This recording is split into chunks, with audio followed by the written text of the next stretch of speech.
Hello, everybody. It is Hank with the Retentive Critic channel, and I am here with my friend Phil from the PhilTalksSports YouTube channel. Been a friend of mine for around 10 or 12 years. I would say that both of us are relatively decent to big Power Rangers fans and have been at certain points in our lives. And we are coming here to discuss the movie or the elongated episode of Power Rangers called Power Rangers Once and Always. Before we get started, how's it going, Phil? If you want to plug your YouTube channel real quick. Sure, yeah. Great to be here, Hank. Usually when I'm on here with you, either on your channel or mine, we're talking about sports. It's a little different today, but I dig it. It's another hobby that, like you said, it's been in our life for a long time. As far as Power Ranger fandom goes, I'll do the plug real quick. As far as my YouTube footprint, I do Phil Talk Sports says it all right there. We talk college football, NFL, basketball, soccer, everything over on there. So check that out. Hank is a very frequent guest on that. So if you like listening to him talk about sports, you can get a little bit more of it over on my channel. But yeah, Power Rangers is one of those. I mean, I'm 31 now, and I still find myself jumping down the I don't know that I watch the actual episodes as much anymore, but I'll go down the rabbit hole of the lore and the history of it and the different. There's very few shows like it. I also work in television, so I'm fascinated by the way it's made these days because there's no other shows that are made with basically B-roll and then you have to build a story around it. I don't know that a show could get made that way today if it was starting from scratch. So nowadays I'm more fascinated by its existence and just the lore from when we were kids than maybe the modern stuff or sitting down and watching a whole episode, even though it's readily available on Netflix, which I think is great that, newer generations get to watch it. But yeah, man, something that's always been in my life. And it's cool to have new content from our version of it to talk about in 2023. Who would have thought that would have happened? Yeah, so we're about the same age. I think you might be about 2 years younger than me. I was like 3 years old when Power Rangers originally came out, Mm-hmm. and I remember the first kind of trailer for it, not the pilot episode because that didn't come out for like 10 more years, but the trailer for it showing like all the action and effects, and I was like, wow, this is cool. I don't really think I saw any of the episodes until like the end of the first season Mm-hmm. because again I was really young. I don't necessarily remember a lot of that stuff.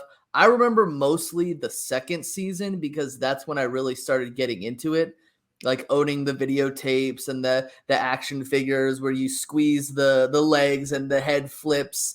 I Mm-hmm. remember my dad stepped on a few of their legs and like broke them. So like we had to use like kind of electric tape or electrical tape to like put their legs back together. I had a few of the Megazords, like backpacks and stuff like that. Same. Halloween And costumes. So I was definitely a Power Ranger. I think I was the red normal Mighty Morphin Ranger several times, and then I got the blue Turbo one, and I had that for a couple years, and then I maybe jumped to in space. But between the three of them, that's probably 5-6 years of Halloweens total. mhm.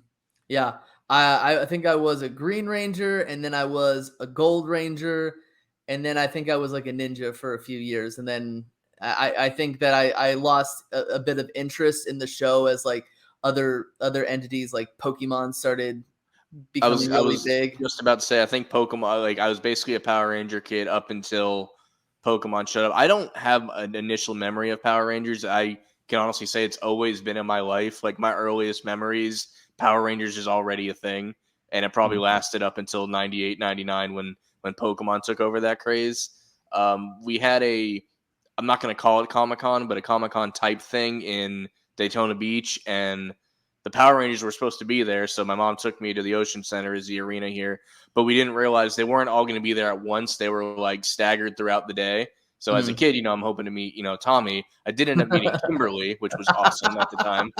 So that happened. But yeah, that's probably one of my youngest memories of that. I'm maybe 5 or 6, so that's 1997 at that point. So Nice. yeah. I think I had a White Ranger at one of my birthdays and a Blue Ranger at one of my birthdays.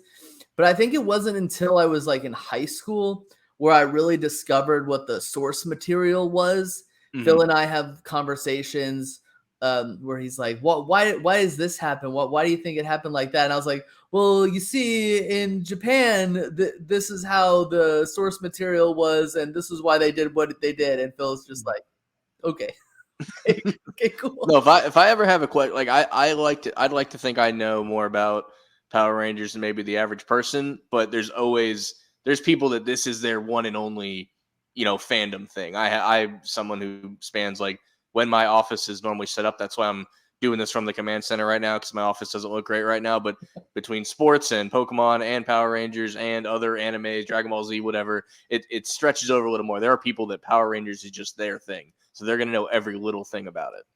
And there's a bunch of things that you can watch on the internet that'll allow you to see that insight and kind of like the backstory, because a bunch of stuff has just come out. Like there's comic book multiverse The universes. There's comics blow me away right now. like Like what Boom Comics is the new mhm, thing or something. yeah, But I would say that going back and rewatching all the episodes of the first 3 seasons, and kind of picking apart, what is wrong with it from the lens of an adult mhm, has kind of made me you kind of like not really change my opinion of like the show in general, but it kind of allowed me to see like the hoops that the makers of the show kind of had to jump through in order to make a product that they felt like was going to fool like 5-year-olds. Because right, I think like that is the main thing, like making sure that you're keeping continuity with what's going on and making sure that people are engaged with it. And it was one of the reasons why Power Rangers became such a huge entity. It was because kids couldn't get enough of it. It was kind of like the Pokemon craze. yeah, Both of them lasted for about 3 years, but for those 3 years, kids could not get enough of Power Rangers.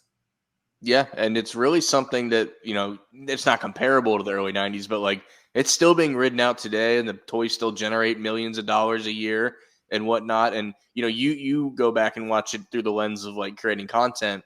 It's harder as an adult. Like I don't know that the early stuff holds up enough to go back and watch it necessarily, but like I have a nephew who's 5 who's just now getting into it, and like it's gonna grab him the same way it grabbed me. It's timeless in that way, and that's always interesting with things like this. What we're about to talk about, the always and forever, like it was made for people closer to our age, but it's not going to be this deep thought out like like Marvel's Endgame series is like the peak of nerd fandom storytelling, and Mhm. everything's going to be compared to that, and it's not going to quite get there.